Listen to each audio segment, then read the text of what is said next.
Guys, mag-wiring tayo ngayon ng apat na 3-way switch at kinokontrol nito ang dalawang ilaw. So ito yung ilaw sa ground floor at ito naman ang ilaw sa second floor.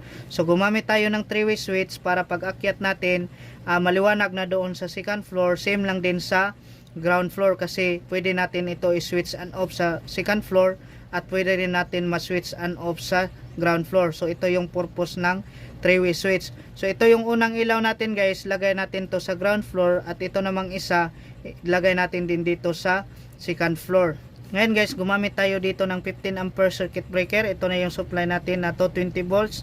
Itong itim, ito yung live, white naman neutral. Dito, ito yung supply na live papunta sa ground floor natin na 3-way switch. At ito naman, ito yung return papunta na yung ilaw. So dito, may dalawang wire din dito. Itong black, ito yung live, white naman neutral. So 220 volts supply dito. Same lang din dito sa socket natin. Itong itim, ito yung live, white naman neutral.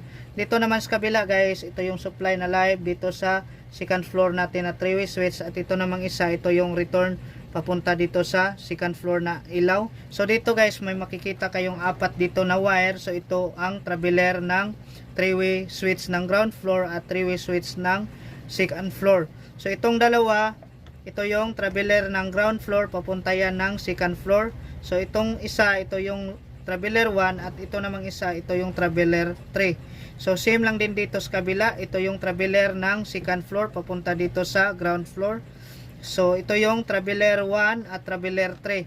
So may traveler tayo guys para kahit saan dito pwede natin i-switch and off sa ground floor at pwede rin natin i-switch and off sa second floor. Live natin na galing sa load side ng circuit breaker, dito natin i-connect ang supply na live dito sa ground floor na 3-way switch at supply na live dito sa second floor natin na 3-way switch. So itong tatlo guys, splice natin to. Next, ito na yung return ng 3-way switch natin sa ground floor. Dito natin i-connect ang supply na live ng socket natin. So itong dalawa, splice natin to.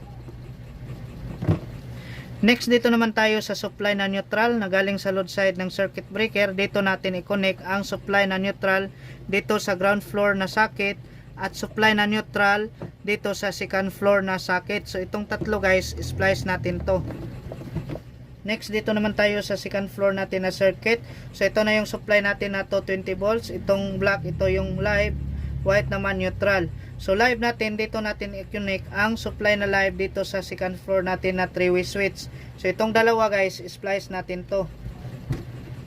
Next, dito naman tayo sa return ng 3-way switch natin sa second floor. Return ng 3-way switch, dito natin i-connect ang supply na live dito sa socket natin sa second floor. So itong dalawa guys, splice natin to.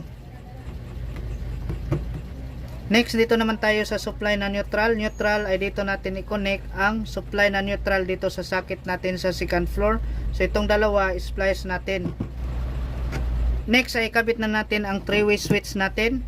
So ito yung 3-way switch sa ground floor, ito namang isa 3-way switch sa second floor. Next, ito na yung supply na live papunta dito sa 3-way switch natin. At itong isa, ito yung supply na live na return papunta yan sa ilaw. So itong itim natin na supply na live, dito natin i-connect yan sa may marka na 0 sa 3-way switch. So connect natin dito. Next ay ang dalawang traveler naman natin ang i-connect dito sa unang switch. So ito yung traveler 1 at traveler 3. So itong traveler 1 guys, dito natin yan i-connect sa may marka na 1 dito sa 3-way switch 1 natin sa ground floor. At ito naman yung traveler 3, dito natin yan i-connect sa may marka na 3 sa 3-way switch 1 natin. Next, ikabit na rin natin yung traveler sa pangalawang switch natin na 3-way. So ito yung traveler 1 at traveler 3. So itong traveler 1 guys, dito natin yan i-connect sa may marka na 1. At itong traveler 3, dito natin yan i-connect sa may marka na 3. At itong return natin na papunta sa ilaw ay dito natin yan i-connect sa pangalawang switch. Dito natin i-connect to sa may marka na 0. Next, ikabit naman natin yung 3-way switch sa second floor. So ito na yung traveler na galing sa unang switch dito sa ground floor. At ito namang dalawang wire, ito na yung traveler na galing sa pangalawang switch dito sa ground floor. So ito yung traveler 1 at traveler 3. Dito naman, ito yung traveler 1 at traveler 3. So unahin natin tong traveler 1 sa unang switch sa ground floor. So traveler 1, dito natin yan i-connect sa may marka na 1. traveler tray, dito natin yan i-connect sa may marka na 3. Next, ito namang return na papunta sa socket natin, dito natin yan i-connect sa unang switch ng 3-way switch sa second floor natin. Sa may marka na 0, dito natin to ipasok. Next guys, ikabit naman natin tong traveler na galing sa pangalawang switch sa ground floor. Ito yung traveler 1 at traveler 3.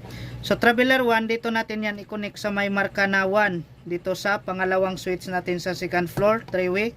Next, ito namang traveler 3, dito natin yan ipasok sa may marka na 3, dito sa pangalawang 3-way switch natin. Next ay connect naman yung live natin na supply papunta dito sa common ng pangalawang switch natin. So may marka dito na 0, dito natin yan i-connect. Ngayon guys, i-review natin, baka nalito kayo sa connection natin sa switch. Supply na live, dito natin yan i-connect sa may marka na 0 sa unang switch dito sa ground floor, at ito yung traveler 1 at traveler 3. So dito yan nakakonect sa unang switch sa second floor, ito yung traveler 1 at traveler 3. So ang may marka na 0 dito guys ay papunta na yan sa ilaw dito sa second floor. Tapos dito naman sa switch sa second floor guys, ito yung traveler 1 at traveler 3. So tapos dito natin kinonect yung supply na live dito sa may marka na 0, papunta yan dito sa ground floor natin sa pangalawang switch. Ito yung traveler 1 at traveler 3. So dito sa 0, ito na yung papunta sa ground floor natin na socket. Ngayon guys, tip na natin. Next, lagay na natin yung valve sa ground floor at ito namang isa sa second floor. Next, on na natin ang circuit breaker. Next, on natin ang ilaw dito sa ground floor. At kapag umakyat tayo sa second floor, on na din natin itong ilaw. Pagdating natin sa second floor, pwede natin i-off yung sa ground floor at pwede rin natin i-off dito sa second floor.